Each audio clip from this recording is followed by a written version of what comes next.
Hey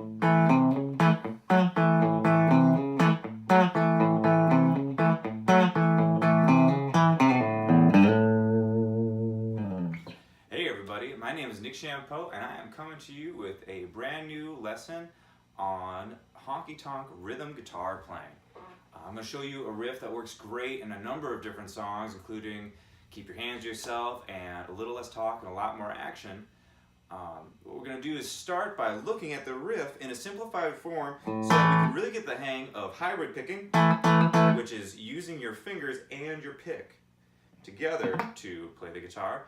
And then once we get that technique figured out and get it a little more comfortable, then we'll reform the lick to its complete version.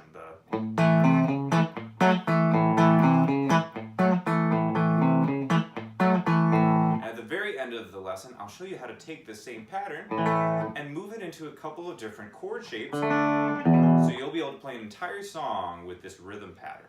All right, let's get started. All right. So let's look at the hybrid picking technique first with the first example that you can follow along with on the PDF that is attached to this video. So the first pattern is just 2 chops. Now watch what I'm doing here. I'm lifting with the fingers and I'm also extending the wrist just a little bit. My goal is to get that snap. I'm getting under the strings and pulling. Classical style, a couple of other traditions in guitar playing would be to push through the strings and not extend the wrist. That's a big no-no for certain techniques, but in this genre of music, you really want to pull up with the wrist and the fingers.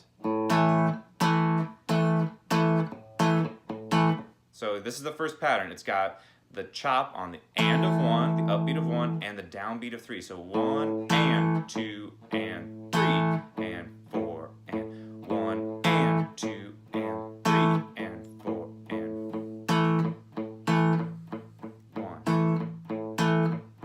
1. Once you've got the hang of that and that feels pretty comfortable, go to exercise number 2, which is the same pattern, but there's another chop, another pull of the strings on the upbeat of 4, the very last 8th note of the measure. So you get 1 and 2 and 3 and 4 and 1 and 2 and 3, 4 and 1 and 2 and 3 and 4 and 1 and 2. So it's like 1 and 2 and 3 and 4 and like that. That's the pattern one time through.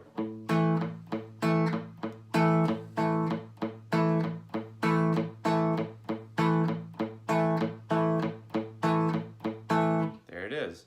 All right, example number 3 is where we start to add a little bit more movement in the left hand. Watch this. I'm going to go through just the first half of it, which goes. Watch that again. Watch my left hand. I'm just barring with my index finger. It gives all my other fingers freedom to move around and do something. So I'm pulling up. So 1 and 2 and. So my right hand's doing the same thing as before, right? I'm just 1 and 2 and. But now my left hand is grabbing the 3rd fret on the A string on that sit down beat of the 2nd beat. And then on the upbeat right after it, it's grabbing the 4th fret with the 3rd finger. So 1 and 2 and 1 and 2 and just like that. If you get comfortable with that piece, just add the next note. 1 and 2 and 3. Right? Get comfortable with this pattern just in pieces before putting the whole thing together. 1 and 2 and 3 and 4 and just like that. And once that feels good, try playing the whole riff all the way through. And if you can do that, try to loop it so that you play the riff 2 times in a row.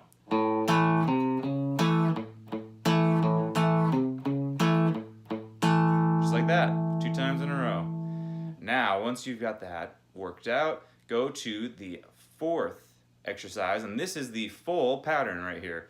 So watch this. We're gonna play, there's only really one change between the third and the fourth exercise, and it goes like this. Right there, that's the change. Instead of just playing another open A string, I'm doing 2 chops with my fingers in a row. Just try that out by itself. It's the 4th fret on the D string, my bar is still there, across the D and the G string, but I'm pulling the first time with my 3rd finger down to that 4th fret, and then I'm releasing it and playing just the 2nd fret on D and G, just like before. So that's happening at the end of the riff. Watch, this is the whole riff all together. So 1 and 2 and 3 and 4 and 1 and 2 and 3 and 4 and just like that. So there's a lot of notes in that one.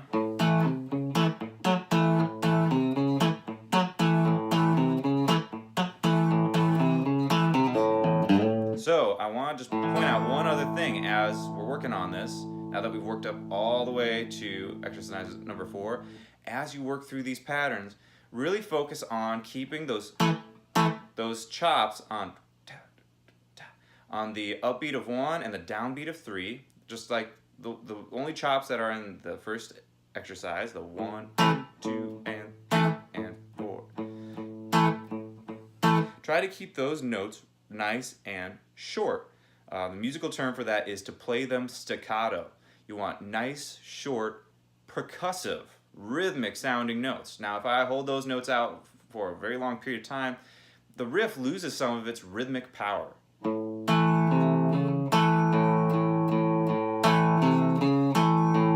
Right? It doesn't really sound like honky tonk country guitar playing anymore. It sounds like something different. Even with part of the riff, it still just has that kind of style to it just by shortening those notes. These are your accents. These are the big notes that give the song its groove. Otherwise, we're just doing this the whole time, right? There's no definition.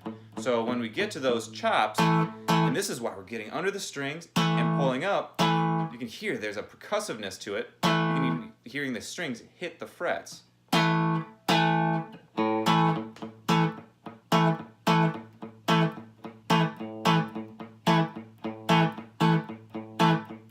Try to get those notes punchy and percussive, and that's what's really going to make the difference between this riff sounding close to what you're going for and sounding like what you're actually going for, which is that country rhythm guitar playing.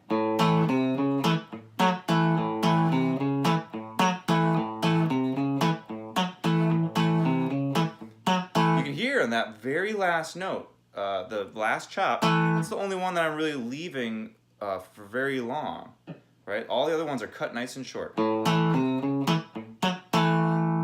last one sounds good longer, but the rest, cut them nice and short.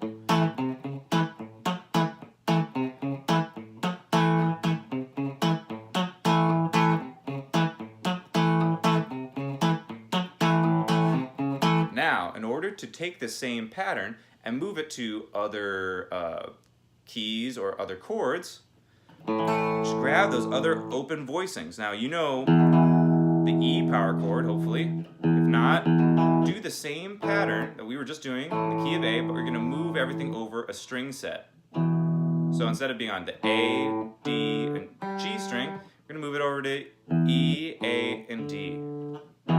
Like that.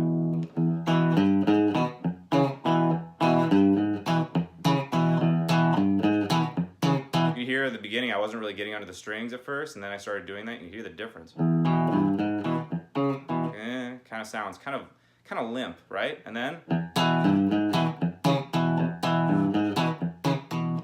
big difference, right?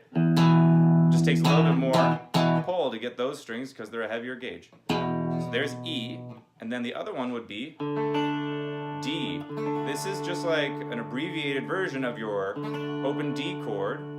We're just using the D, G, and B string. And since the tuning between the G and the B string is different than all the other strings, we have to change the shape of the chord a little bit. I'm going to use my middle finger for the 3rd fret on the B string, and my first finger on the 2nd fret of the G string, and do the pattern that way. Everything is the same except for the strings are different, and the note on the B string has to be moved up a fret. So we're not playing this, right? That doesn't sound right. We're gonna move and put our middle finger right there on the 3rd fret of the B string.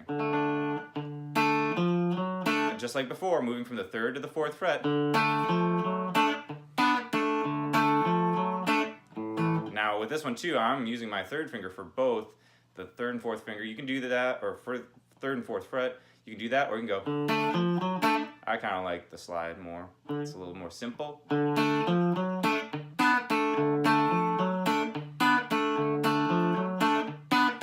I'm not going to go any further with this today, but now that you have the shape in A, the shape in D, and the shape in E, you can play through an entire 12-bar blues progression with this pattern.